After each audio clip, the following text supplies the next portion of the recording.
Olá, pessoal, tudo bem? Sejam bem-vindos mais uma vez aqui ao Tributário em Jogo. Hoje o tema do vídeo é denúncia espontânea, especificamente no que concerne a sua aplicabilidade, a aplicação desse instituto para o descumprimento de obrigações acessórias, porque essa é uma questão controversa, então merece a nossa atenção.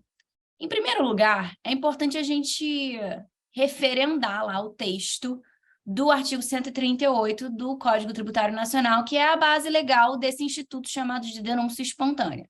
E diz ele: a responsabilidade é excluída pela denúncia espontânea da infração, acompanhada, se for o caso, do pagamento do tributo devido e dos juros de mora, ou do depósito da importância arbitrada pela autoridade administrativa, quando o montante do tributo dependa de apuração. No parágrafo único, complementa: não se considera espontânea a denúncia apresentada após o início de qualquer procedimento administrativo ou medida de fiscalização relacionados com a infração. Então, daqui desse texto, a gente destaca dois requisitos para que a denúncia espontânea, para que o benefício da denúncia espontânea possa ser aplicado para um contribuinte que quer se adequar com as normas tributárias. Primeiro requisito: acompanhada, a denúncia ela tem que estar acompanhada do pagamento do tributo devido e dos juros de mora, mas com um detalhe e que é importante para essa análise que a gente está propondo agora.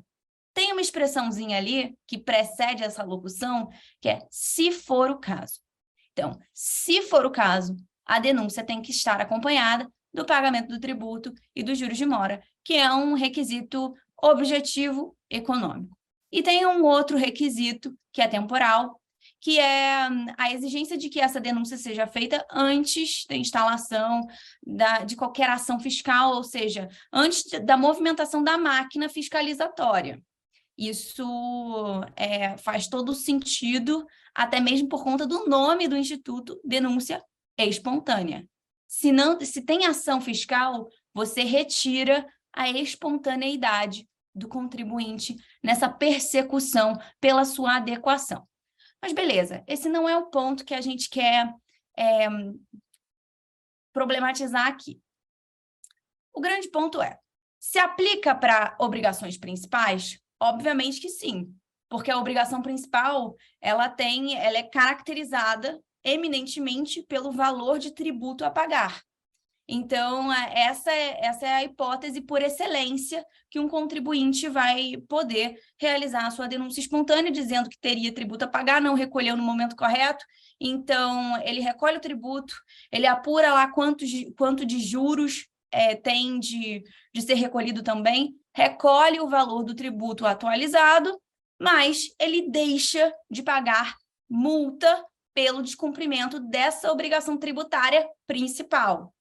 Agora, quando você tem uma multa pelo descumprimento de obrigação acessória, que pode ser a prestação de uma declaração ou o preenchimento de uma nota fiscal conforme o regramento do ente político responsável por aquele tributo envolvido na questão. Enfim, quando a infração é de obrigação acessória e que não necessariamente impactará em falta de recolhimento de tributo, aí é que a controvérsia se instala. Isso principalmente por conta da solução de consulta da COSIT, que foi veiculada em 2019, a solução de consulta 233 de 2019. E nessa ocasião, a Coordenação Geral de Tributação, que é a chamada COSIT, cujas soluções de consulta são, inclusive, vinculantes, ela se pronunciou sobre o tema, dizendo que denúncia espontânea não cabe para as obrigações acessórias. Pelo menos o benefício da denúncia não se aplica. E, para isso, ela afirma que a pretensão do Instituto da denúncia espontânea seria permitir a reparação de uma arrecadação que teria sido esperada pelo ente político.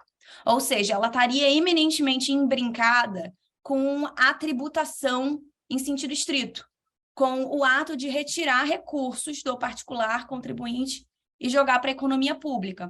Então, quando não for o caso, quando há uma infração, mas não é o caso de tributo a pagar, não se aplica a denúncia espontânea, segundo a COSIT, conforme o entendimento veiculado na solução de consulta 233 de 2019.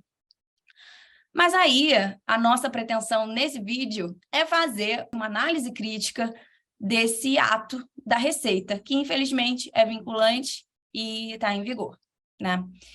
Primeiro ponto. Esse entendimento ele não para de pé quando comparado com o texto do artigo 138. Porque o texto do artigo 138 do Código Tributário Nacional é explícito ao falar que, quando for o caso, a denúncia tem que ser acompanhada do pagamento do tributo. Então, quando for o caso de tributo a pagar, ela tem que ser acompanhada do pagamento de tributo. Se não for o caso, não tem que ter tributo, não tem que ter pagamento. Ou seja, ela admite textualmente que é possível haver denúncia sem pagamento de tributo que não foi recolhido a tempo, dentro do período regular, né? A outra crítica é em relação a esse objetivo da denúncia espontânea, como afirmado pela solução de consulta, no sentido de que aquilo vem a reparar um dano realizado em desfavor da fazenda. Ora, se esse é o objetivo da denúncia espontânea, e nós não vamos brigar com esse objetivo, vamos aceitar isso como uma premissa, mas se esse é o objetivo, vejamos, uma infração que é o descumprimento de uma mera obrigação acessória também causa perturbação à administração pública. Não é porque eu não tive tributo a pagar e deixei de recolher que isso é indiferente para a administração pública. Tanto que ela regulamenta uma série de obrigações acessórias para que os contribuintes atendam ali certos parâmetros para facilitar, inclusive, a fiscalização.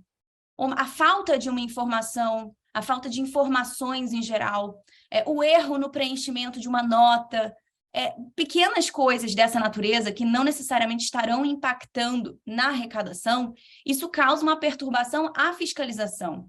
Isso faz com que a fiscalização se movimente a máquina de uma forma ineficiente. Então, se o contribuinte tem a possibilidade de, ao identificar que ele cometeu um erro no cumprimento das suas obrigações acessórias, vir ao Estado e dizer, olha, isso aqui eu preenchi dessa forma, mas na verdade era assim, e oficialmente transmitir esse comunicado à Fazenda, ele caminha em nome da própria fiscalização. Então, sob essa perspectiva, admitir denúncia espontânea de obrigação acessória descumprida é algo que está plenamente em harmonia com o objetivo desse instituto. E ainda tem um terceiro elemento que a gente pode chamar a atenção, que é o seguinte: outros entes da federação praticam e admitem denúncia espontânea de descumprimento de obrigação acessória. Tá? E o CTN é único para todos. O artigo 38 é o mesmo para todos os entes. Por que um Estado da Federação XPTO admite a denúncia espontânea de obrigação acessória, de descumprimento, né, de obrigação acessória, e a União e a Receita Federal não? Existe, então, ali um pequeno indício de que a interpretação dada pela Receita, restritiva da maneira como ela tem algo de inadequado. O que você acha? Você concorda com a solução de consulta 233 da COSIT? Ou você discorda? Você entende que faz sentido denúncia espontânea de descumprimento de obrigação acessória? Ou não faz? Pode ou não pode? Conta aqui pra gente.